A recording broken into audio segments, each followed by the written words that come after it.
was that in 2016, you and Will decided that you were going to live completely separate lives. Yes. It was not a divorce on paper, Right. but it was a divorce. I'm sorry. What do you say about the allegations? There's like, like so many rumors. Anything you want to say? We suing. I know that's right. I mean, you all can have other partners, but you just have to be respectful with each other. So people only think in terms of sex. People are trying to put something on it. Will and Jada, what they doing with other people? Yeah. Right? Jada couldn't believe what she was hearing. What is going on? Now, first of all, I'm really shocked because, mind you, I'm not there. We haven't called each other husband and wife in a long time. You know, instead of trying to be a thing, it's like just tearing all that down and finding what's true. What if Hollywood royalty spent nearly a decade pretending their palace was still intact, while the marble halls quietly crumbled behind velvet curtains? What if the laughter on red carpets masked a tug-of-war over loyalty? Healing and temptation, so intense it threatened to blow open every rumor you've ever scrolled past at 3 a.m.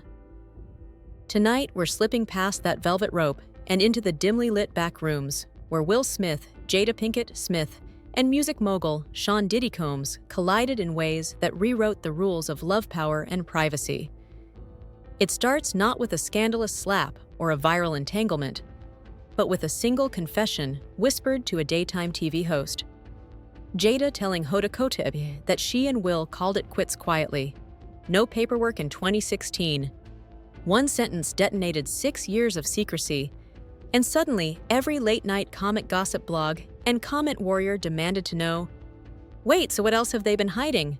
What followed was a chain reaction freak-off folklore.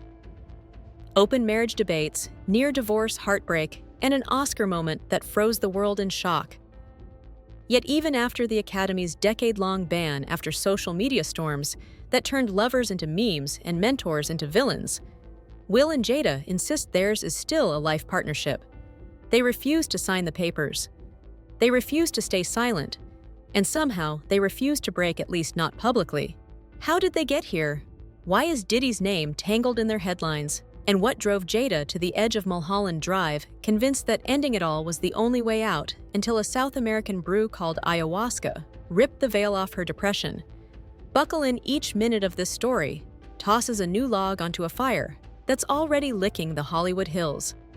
And just when you think you know which flame burns hottest affairs, fame, ego, or despair, you'll see the smoke twist into something else entirely. Ready? Let's step through that first door. It hit the timeline like a thunderclap last December. A cryptic rumor that Will Smith not only attended, but won a private freak-off dance party hosted by Diddy. Overnight YouTube thumbnails screamed "exposed," and TikTokers reenacted imaginary dance battles in silk robes and sunglasses at midnight. The legend said Diddy threw one of his notorious all-night mansion gatherings, a mix of fashionistas, rappers, and industry power brokers swirling under neon lights. Allegedly, a friendly dance circle sparked a duel between Big Willie's classic 90s footwork and Diddy's bad boy swagger. By sunrise, Will had the crown. Diddy had the bill, and paparazzi had 0 pictures because guests surrendered their phones at the door. Sounds juicy, right? Problem: nobody had proof. And just 4 days later, standing on stage during a book tour Q&A, Will looked deadpan into the crowd and said, "I don't have us." To do with Puffy's so-called freak-offs. The crowd roared. Will smirked, then pivoted to life lessons about resilience. Denial issued, rumor fueled. Why did the tail grab so hard? Easy Will and Jada had already cracked their public facade, with a million-hit episode of Red Table Talk admitting they'd tested non-monogamy. Viewers were primed to believe anything remotely scandalous.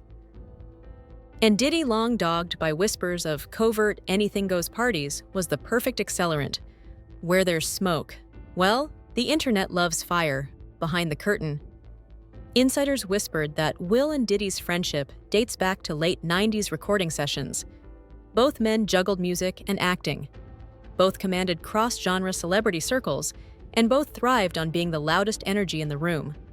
Whether the freak-off happened or not, the rumor meshed neatly with the public's imagination. Two alpha icons pushing each other past the velvet line between partying and legendary. Yet as we'll soon see, that line between rumor and reality turns blurry the moment you learn Will and Jada weren't actually together. When the alleged dance duel took place, they had already been living separate lives for 6 long years. And that secret split changes everything you thought you knew about their boundaries. Still, the freak-off whisper mattered for another reason. It reminded Hollywood that in the Smith household, nothing is completely off the table except maybe definitive answers. Every denial feels like a dare, every confession stirs a new suspicion, and every rumor sets the stage for a deeper truth still hiding in plain sight. But that scandal was only the first crack, because the real fault line opened way back in 2016. I really didn't want to get married, but... We only got married because Gammy was crying. Well, Gammy, this is what happened. It was almost as if Gammy was like, you have to get married, so let's talk about the wedding. I just wanted to feel good. It had been so long since I felt good. They put me on Prozac for, it was like 5 milligrams, but once it disrupted my sex drive, I said, look, that's the only thing I got in my life. I was like, Lord. That's the one thing at that particular point in time. Picture early spring 2016, Will filming Collateral Beauty in New York, Jada preparing to shoot Netflix's Girls Trip tabloids, chase them from LAX to Brooklyn rooftops, cameras, hunting for a smile that can sell 1 billion likes. But inside their Calabasas mansion, conversations have turned raw and relentless. Resentments stack up like overdue scripts. Jada's yearning for spiritual expansion. Will's obsession with blockbuster perfection. Years of unspoken compromises calcifying into quiet contempt. One night, Jada finally breathes the sentence out loud. I can't keep pretending this is working. Will stares. The air between them thickens. By dawn, they've carved out a radical plan, one that would remain a state secret for the next 6 years. They will live completely separate lives under the same global spotlight. No divorce lawyers, no official statements, just an invisible line drawn through their home careers and hearts. Fast forward to October 2024.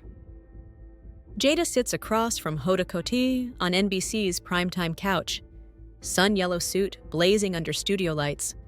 Calmly, almost casually, she says, "We've been apart since 2016. It was like a divorce. Just not on paper." Gasps echo across social media. Twitter trends spike. Since 2016. Nash why?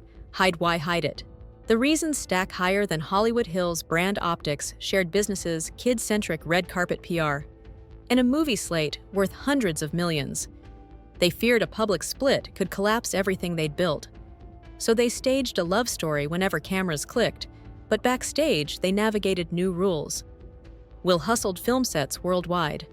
Jada dove into spiritual retreats and talk show therapy sessions. Both dated other people under ironclad NDAs. Friends describe that 6-year silence as strategic chaos, like playing chess on a board the public can't see. One wrong move could wreck decades of goodwill. But one right move might let them heal privately without tabloids taunting every therapy session. Of course, secrets don't stay buried in a town that trades gossip for gold. Loose lips hinted at tension on Bad Boys 3. Reshoots rumors swirled when Jada appeared alone at the 2019 Met Gala. Yet they kept the line unbroken until Jada's red table talk confession detonated the next scandal. And once the walls came down, an entanglement slipped right in. Don't hit me no more. Kick in the door, waving the 4-4. All you heard was Papa, don't hit me no more. Let's go. Kick in the door, waving the 4-4. Hey, yeah. Certain feeling, and I felt a certain way when Usher got on Shay Shay, and I don't mean to mention other people's platforms, but he got on Shay Shay and he mentioned how great and how good Puff taught him and everything.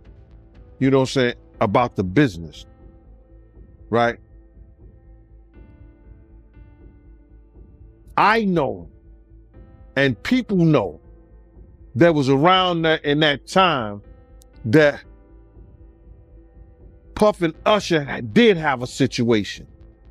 And that situation led Usher to the hospital. If you don't mind me asking, because I know the topic is sensitive, what happened to Usher? I heard about some music executive from the industry back in Harlem. You know, I heard it from some music executives back in Harlem. And I'm not gonna speak on their name. They doing programs and everything like that, and they may be doing something, they may speak on it themselves. But I heard it from some music executive. Where did you hear it? Bro, you know how people be talking and we was around some people, something like that, and then some people might say, yo, I don't F with that dude. And at the time, I didn't even know who the F Usher was. You know what I'm saying? It was one of those type of situations. And when somebody say, yo, man, I don't F with them niggas. I'm getting out that industry and everything like that. You know, Puff sent this little kid to the hospital. How he sent her to the hospital? Man, nigga was bleeding from the butt. And that's what was said. But I didn't even have a name for the kid at the time. Then you heard, and that's what happened. And this July 10th, 2020, Jada cues the Facebook live stream, 2 chairs, 1 table, 1 husband. The vibe, surgical honesty, millions click and coffee mugs shaking, hoping for the viral quote that will fuel Monday memes. Will's eyes glisten, equal parts pain and resolve. Jada breathes, then drops the bomb. She had an entanglement, her word with R&B singer August Alsina during her break from Will, Why August? He was 27, battling a genetic liver disease, and found sanctuary in the Smith household. Jada says, nurturing turned to affection, affection to romance. It wasn't sneaky, she insists. She and Will had mutually stepped away from the marriage. Still, internet jaws hit the floor, a 48-year-old Hollywood queen entangled with her teenage son's friend. That storyline practically writes itself. Memes ignited, Will's watery eyes, captured in a single freeze frame shared, remixed, tweeted with captions like, when you find out the Fresh Prince lives in entanglement. Some viewers cheered the honesty. Others derided Jada as predatory. Will clenched his teeth through it, reminding fans, bad marriage for life, a riff on their Bad Boys franchise, humorous to some, haunting to others. August later told The Breakfast Club that Will gave me his blessing. Jada denied that detail, but admitted the relationship absolutely went beyond friendship. She framed it as her search for personal happiness, a journey inward that accidentally spilled outward. Critics called it midlife crisis cosplay. Supporters dubbed it brave vulnerability. Either way, the moment minted a new cultural buzzword entanglement code for every messy relationship Facebook still can't define. What mattered most, though, wasn't the tabloid fodder. It was the context Will and Jada were already 6 feet deep into separate lives territory. The entanglement wasn't infidelity. It was collateral damage of an unannounced experimental chapter. And that distinction forces us to rethink what marriage meant to them and what it could mean to anyone daring to rewrite the rulebook. But open-door love stories attract open-season rumors, some far wilder than an entanglement. Scroll further back, and you'll see whispers about Will's sexuality, late-night propositions, couples-only swinger retreats in the south of France. Some sources claim Will hosted private after-parties, so exclusive you needed a biometric scan and a 1,000-word NDA just to sip champagne. Others paint Jada as the free spirit, coaxing him toward polyamory, so she could chase her own curiosities. Publicly, both have swatted away labels. Yet Will's 2021 GQ cover story confirmed they ditched strict monogamy long ago. For us, marriage can't be a prison, he said, adding that freedom and trust mattered more than appearances. Some hailed the honesty, others called it a PR band-aid for an affair he couldn't contain. Either way, the Smiths reframed commitment as a living organism, evolving unpredictable, messy, but still sacred. Enter Diddy again. For years, insiders have alleged the hip-hop titan curates parties where boundaries blur. Attendees sign waivers, stash smartphones, and dive into nights that mix dance battles with adult playgrounds. Whether fairy tale or fact, mention Diddy. In proximity to any celebrity. And imaginations ignite. So when a gossip blog stitched his rumored antics to Will's open marriage narrative, the freak-off legend practically wrote itself. Will's profanity-laced denial did little to dim curiosity. In truth, fans didn't need proof. Hollywood's history of hidden dungeons, secret champagne rooms and clandestine eyes, wide-shut soirees is older than color film. Will and Jada merely became the latest avatars of that forbidden allure. Yet there's a deeper chord, the fear that every wholesome on-screen hero conceals a backstage reality. People want to believe the Fresh Prince still raps PG-13 bars in neon tracksuits. People want to believe Madagascar's Hippo Queen is a wise matriarch, not a free-spirited wanderer. Anything that challenges those cherished illusions feels scandalous, even if it harms no one. Still, the Smiths' greatest scandal wasn't a dance party or a side romance. It exploded in front of millions on the world's most prestigious stage, live and uncut. And nothing, not even freak-off rumors, could prepare us for the slap heard round the world. We want to thank you. Come here. Don't sit on the bed at night. No homo. No, just don't get close to the bed. Don't get close. But it's just like, yo, we want to thank you for hosting the thing, man. It's been a pleasure. You didn't have to do it, and you did it. No. I definitely didn't have to do it. I definitely didn't have to. First and foremost, I'm not getting in the bed. Shout out to him and what he did. I'm just gonna, if we can, let's just put the camera a little this way, just so we're not. I don't want my shot to even I don't want it to come close to the bed at all. Usher look like he fresh off a goddamn plane. I should. Fresh off the garden stage. That's my brother right here from day one. We used to wake up and, pause, but like, check this out.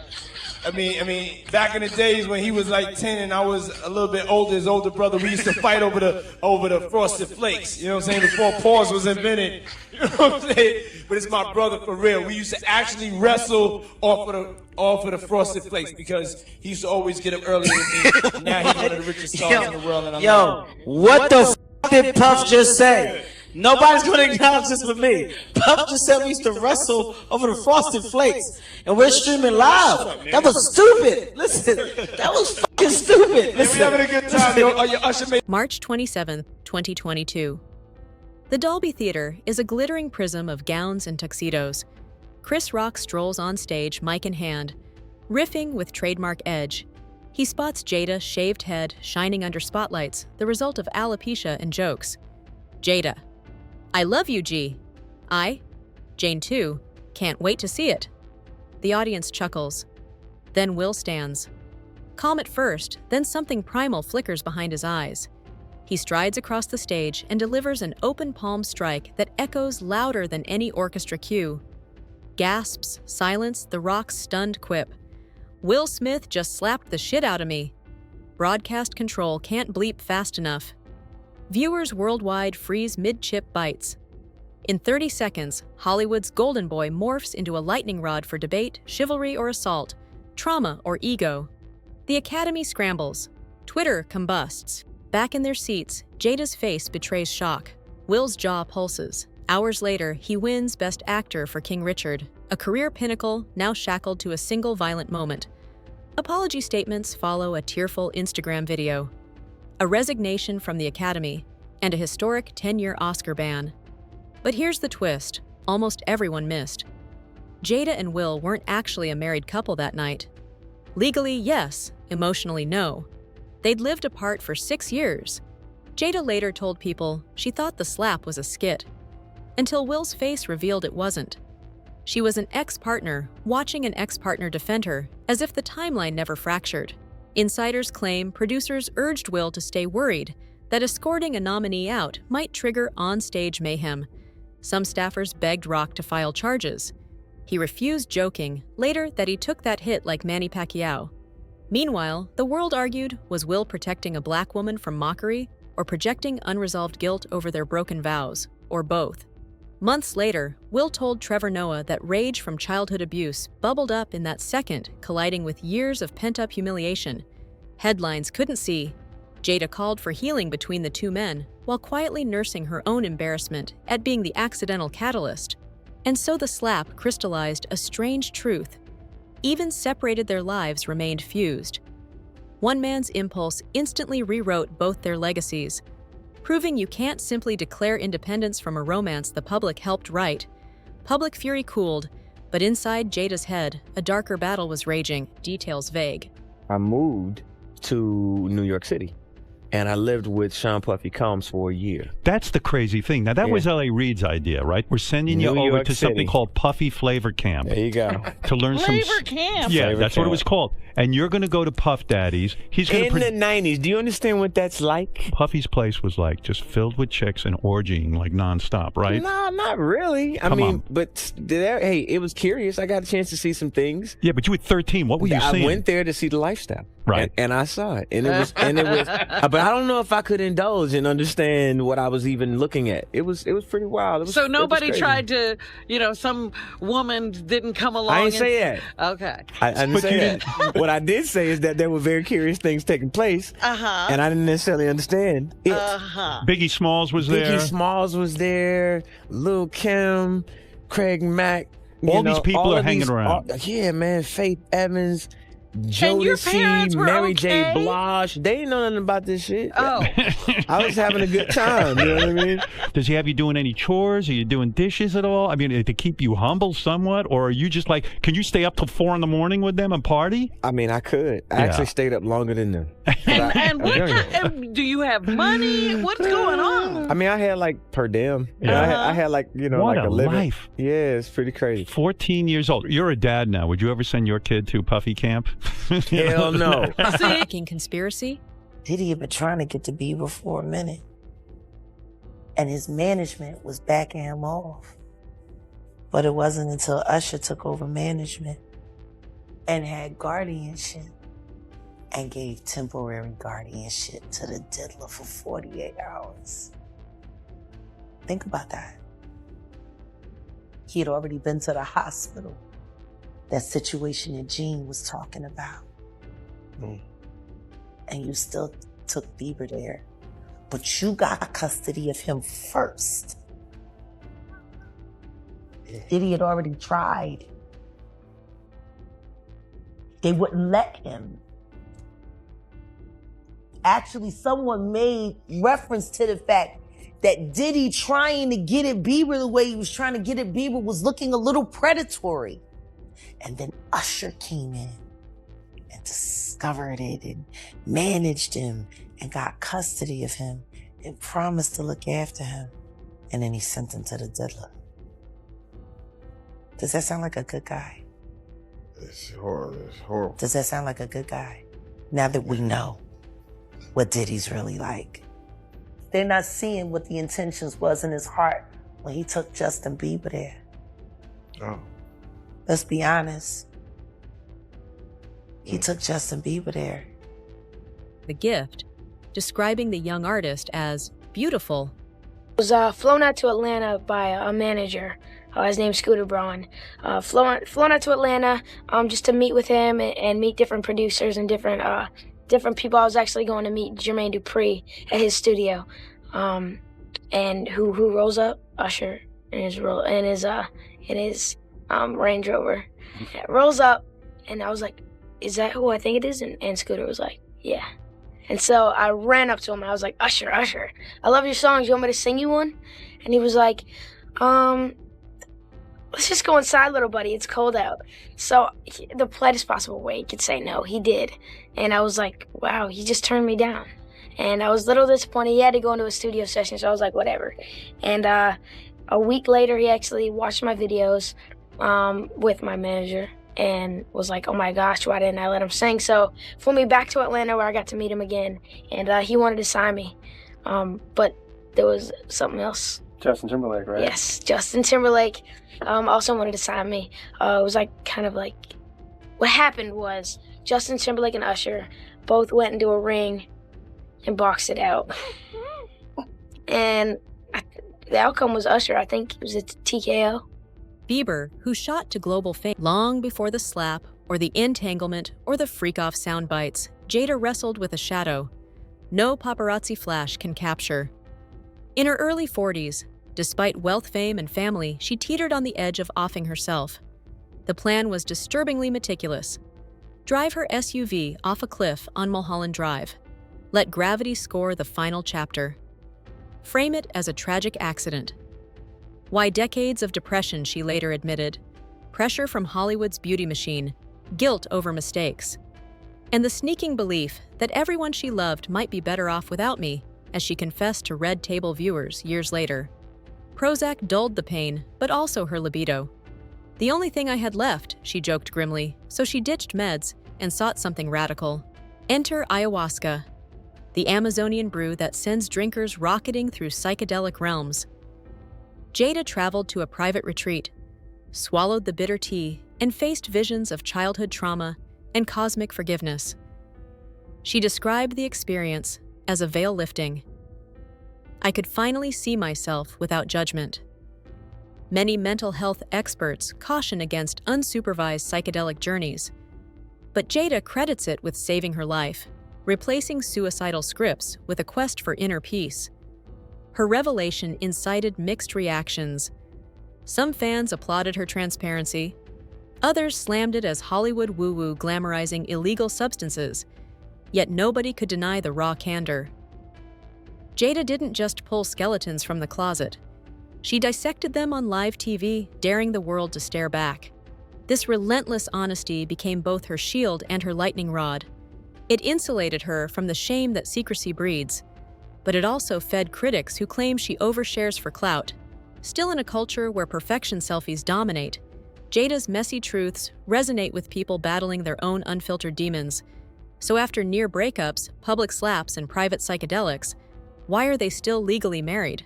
Because divorce is too shallow a word for what we've built.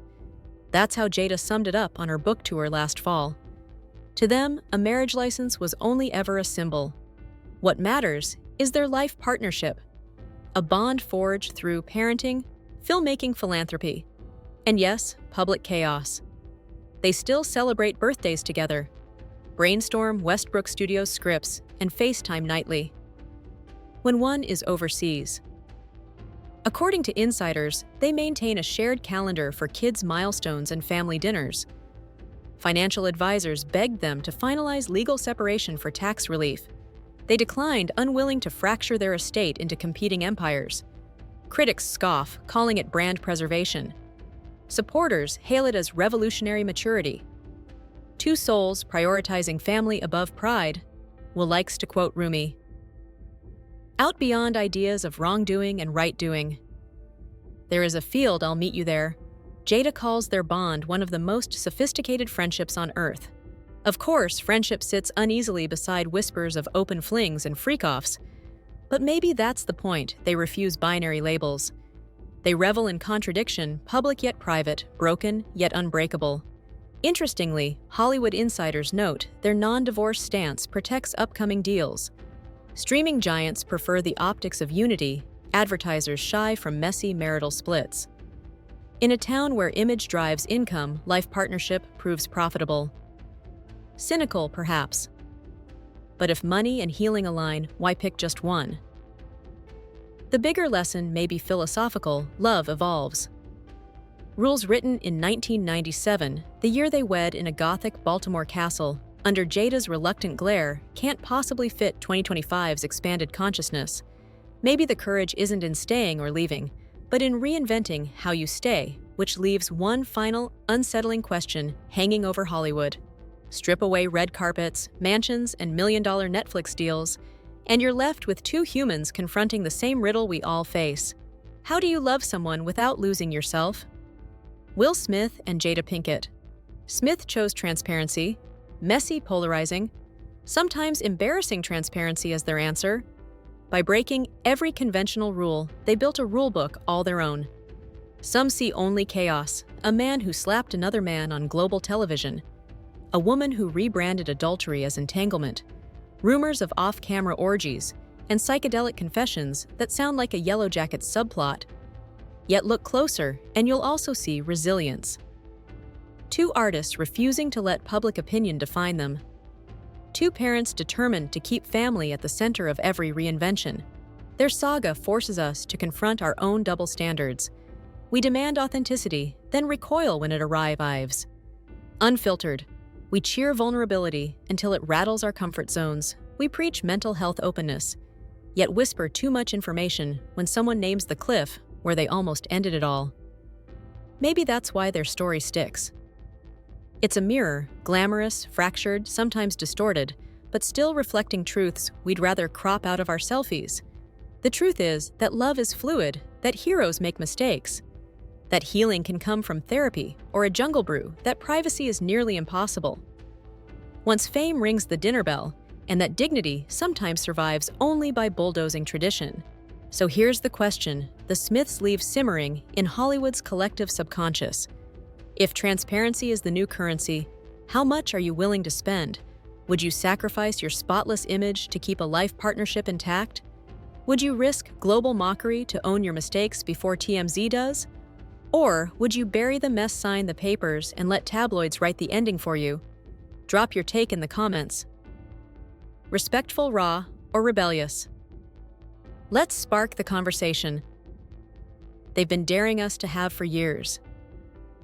And if you crave more untamed dives into the secrets behind the spotlight, tap subscribe and ring that bell.